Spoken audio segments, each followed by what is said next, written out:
തനിക്ക് പോകാറും ഇത്ര പെട്ടെന്ന് ഇനി റൂൾസിലോ തന്നെ വെച്ചുകൊണ്ടിരിക്കാം.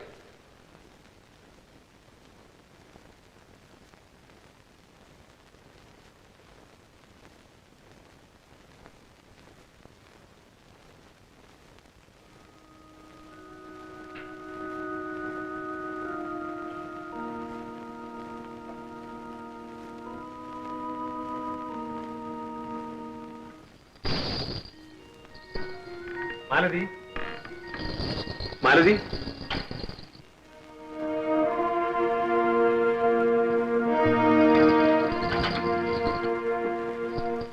മാലതി. വരൂ ചേട്ടാ. ചേട്ടനെ പോലുള്ളവർ ഇനി ഇവിടെ വരാൻ പാടില്ല.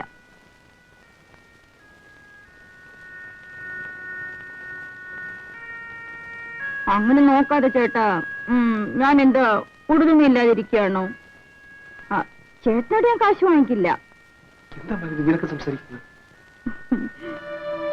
ഞാൻ ചേട്ടനെ നന്നാക്കാൻ ശ്രമിച്ചു, ചേട്ടൻ എന്നെയും. പക്ഷെ എന്ത് ഫലം? ആഗ്രഹങ്ങൾക്ക് ഉണ്ടല്ലോ ഒരതിര്. ഈശ്വരൻ തലയിൽ എഴുതിപ്പോയില്ലേ. ദൈവത്തിന് പോലും ഇഷ്ടമില്ല. പിന്നെ എങ്ങനെ നടക്കും നമ്മുടെ കല്യാണം? അതല്ലേ തക്ക സമയം നോക്കി നിങ്ങളെ ജയിലിലേക്ക് അയച്ചിട്ട് എന്നെ വീണ്ടും ദൈവമാണോ വീണ്ടും ഇതിലേക്ക് അയച്ചത്? നാണമില്ല ഇങ്ങനെ പറയാൻ. എന്നാൽ നിങ്ങളാണ്. വാങ്ങിയ കടം തിരിച്ചടയ്ക്കാതെയാണ് നിങ്ങൾ ജയിലിലേക്ക് പോയത്.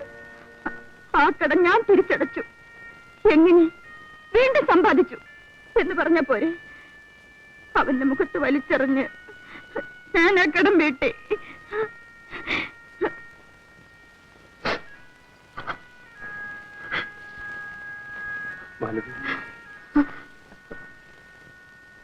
വേണ്ട ചേട്ടാ, വീണ്ടും അതും ഇതുമൊക്കെ പറഞ്ഞ് എന്റെ മനസ്സിൽ ആഗ്രഹങ്ങൾ വളർത്തണ്ട. പക്ഷേ നമ്മൾ ഒരുമിച്ച് കഴിഞ്ഞ ദിവസങ്ങൾ ഞാൻ ഒരിക്കലും മറക്കില്ല. എന്റെ ഓർമ്മയിൽ അതൊരു സുഖസ്വപ്നം പോലെ കിടക്കും. കൂടിപ്പോയാൽ ഒരു 8-10 കൊല്ലം കൂടി. മാർക്കറ്റുള്ളവര് അങ്ങനെ കഴിഞ്ഞുകൊള്ളു.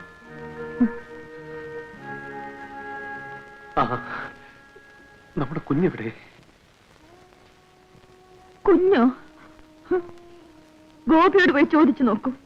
ഗോപിയോടോ? അതെ, ആ ദ്രോഹിയല്ലേ എന്റെ കുഞ്ഞിനെ കൊന്നത്. എന്താ മാലതി പറയുന്നത്? ഗോപി നമ്മുടെ കുഞ്ഞിനെ കൊന്നുണ്ടോ?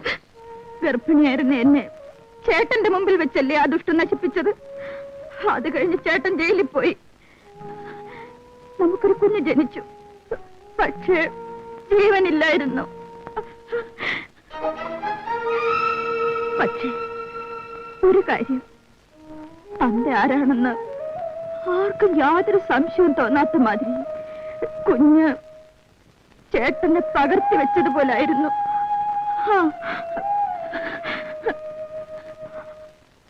അടുത്ത ജന്മത്തിലെങ്കിലും ദൈവം നമ്മളെ ഒന്ന് ചേർക്കട്ടെ.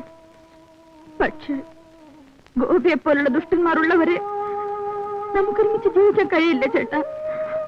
ഒരുമിച്ച് കഴിയാൻ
വേലോട്ടാ,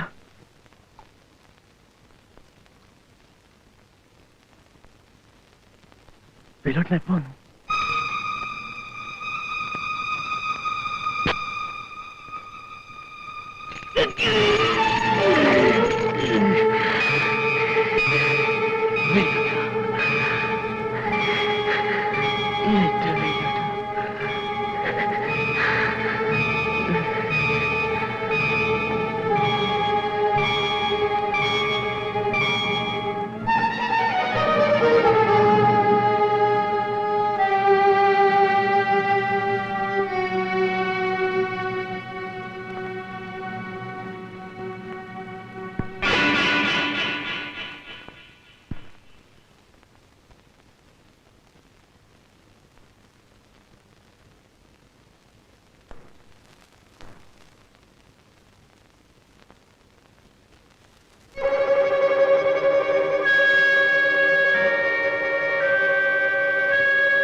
ചേട്ടാ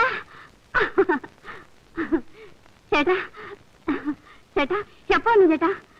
ചേട്ടാ വേലുവേട്ടൻ ജയിലിൽ നിന്ന് എപ്പോ തിരിച്ചു വരുമെന്ന് ഗോപിയേട്ടൻ കാത്തിരിക്കുകയായിരുന്നു.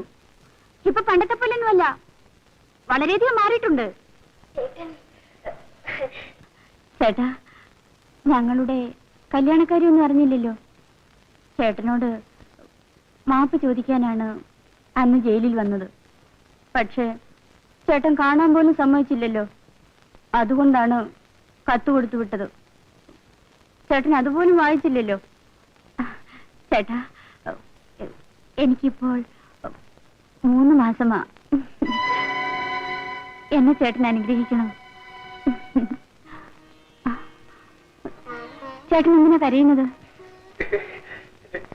ഞാൻ എന്റെ സന്തോഷം കൊണ്ട് കരഞ്ഞു പോയതല്ലേ. ഒരു മിനിറ്റ് ഇരിക്കൂ, ഇപ്പൊ കുളി കഴിഞ്ഞു കാണും, ഞാൻ വിളിച്ചോണ്ട് വരാം.